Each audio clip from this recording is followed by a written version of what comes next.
Okay, हम इस वक्त खड़े हैं उदय गार्डन पेटलावद में, जहाँ पर एक शख्सियत का कार्यक्रम उनके मरणोपरांत होने वाला है, हो रहा है। और ये जो शख्सियत है, ये कोई मामूली शख्सियत नहीं थी।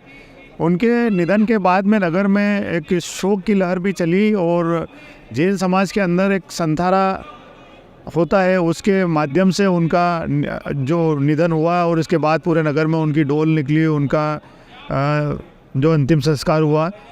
काफ़ी जानी मानी पहचानी हस्ती थी और उन्होंने अपने जीवन में काफ़ी सेवा की अलग अलग संगठनों के माध्यम से, और उनके मरने के बाद भी उन्होंने एक अपनी जो अंतिम इच्छा थी वो सेवा के रूप में उन्होंने दर्शाई है, बताई है। और एक ट्रस्ट के रूप में उन्होंने उनके बच्चों को कहा है कि वो ट्रस्ट के रूप में उन लोगों की सेवा करें जो अस्पताल में या चिकित्सा के क्षेत्र में अब इलाज नहीं करा पाते हैं किसी न किसी वजह से, राशि की वजह से। और उनके बारे में बहुत कुछ जानना भी चाहते हैं हम, और संथारा के बारे में भी जानना चाहते हैं, क्योंकि बहुत सारी भ्रांतियाँ होती है संथारा को लेकर। उनके बारे में बनाएंगे। हमारे साथ में पेटलावद जैन समाज के खास व्यक्ति हैं प्रमोद जी मोदी साहब, वो हमें बताएंगे। एक तो नेमचंद जी बरबेटा के बारे में भी बताएंगे और संथारा के बारे में बताएंगे कि किस प्रकार से ये संथारा की प्रक्रिया होती है और क्या उस संथारा लेने के बाद में किस प्रकार का मोक्ष व्यक्ति को मिलता है। स्वागत है मोदी जी, आपके अच्छे मित्र रहे नेमचंद जी, और आपने जो भी कहा उनसे आपकी आंखें भी भर आई। उनके बारे में आप पहले तो कुछ बताएं।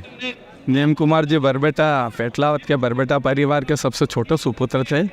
अपनी ज़िंदगी में बहुत स्ट्रगल करा, जीरो से सफ़र करते हुए आज इंदौर में उद्योगपति के रूप में स्थापित हुए। सबसे बड़ी बात यहाँ पैसे की बात नहीं है, लेकिन जो उनका व्यवहार और आत्मीयता और जो मिलनसारी था, और बहुत ही सरल और सौम्य थे। कभी किसी पे गुस्सा या किसी ऐसी भाषा का प्रयोग उन्होंने नहीं करा जिससे आदमी का मन दुखे।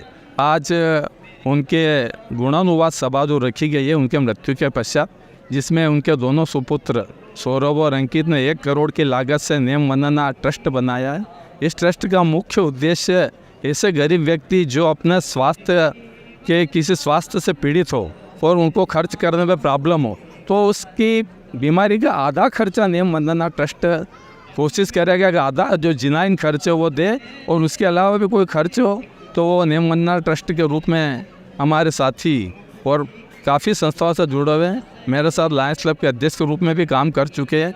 उनकी याद में आज ये सभा रखी गई है, और जिस किसी भी भाई को ज़रूरत पड़े इस स्वास्थ्य के लिए तो कृपया नेम वंदना ट्रस्ट के संचालक सौरभ और अंकित से संपर्क करें। और संथारा को लेके बहुत सारी भ्रांतियाँ होती है मोदी जी।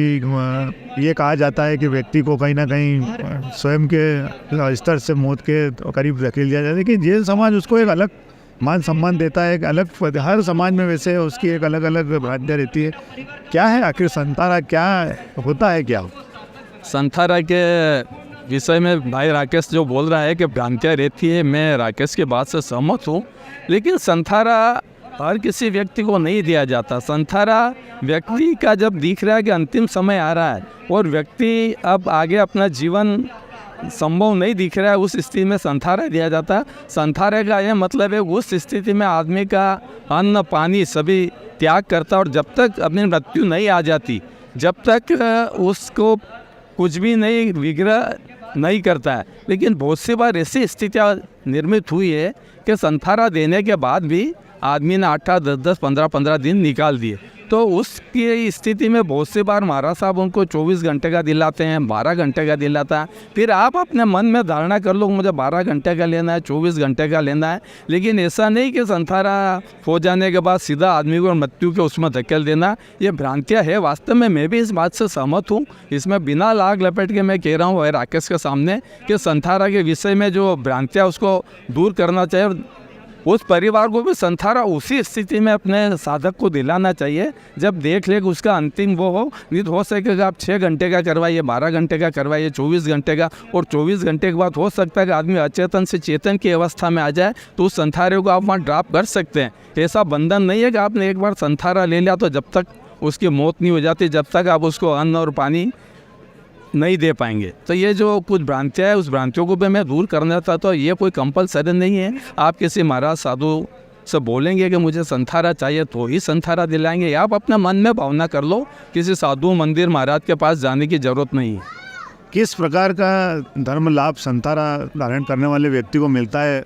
अलग अलग समाज में, अलग अलग धर्म में मोक्ष प्राप्ति का एक द्वार होता है, उसमें जैन समाज में संथारा को भी माना गया है, क्योंकि संथारा के से निधन होने के बाद में उसकी डोल निकाली जाती है, उसके परिवार में शोक नहीं होता है और वो अच्छे कार्यों की ओर वो परिवार अग्रसर होता है, जैसा कि यहाँ देखने में आ रहा है ट्रस्ट का निर्माण हुआ है। ऐसा क्या होता है जैन समाज में संथारा के क्या लाभ गिने जाते हैं?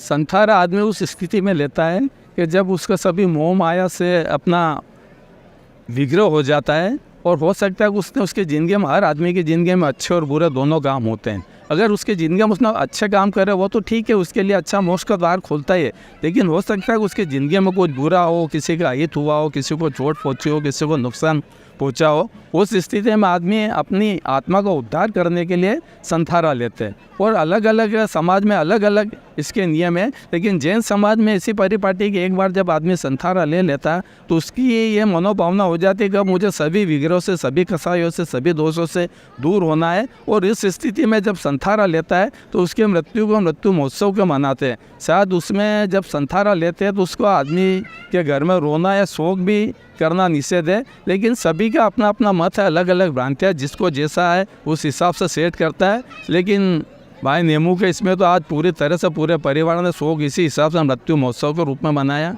किसी भी इंसान ने यहाँ रोने वगैरह नहीं करा है और उनके कार्य को आगे बढ़ाने का करा है। तो मैं तो यही कहना चाहता हूँ कि संथारा आप अपने परिवार में व्यक्ति को उसी स्थिति में दिलाए कि जब उसके बिल्कुल अंतिम समय निकट आ गया या उसके मन की खुद की भावना हो। ज़बरदस्ती किसी के फोर्स से आप संथारा नहीं दिलाए, ताकि जो समाज के प्रति जो भ्रांतियाँ जो फैल रही है उसको हम दूर कर सकें।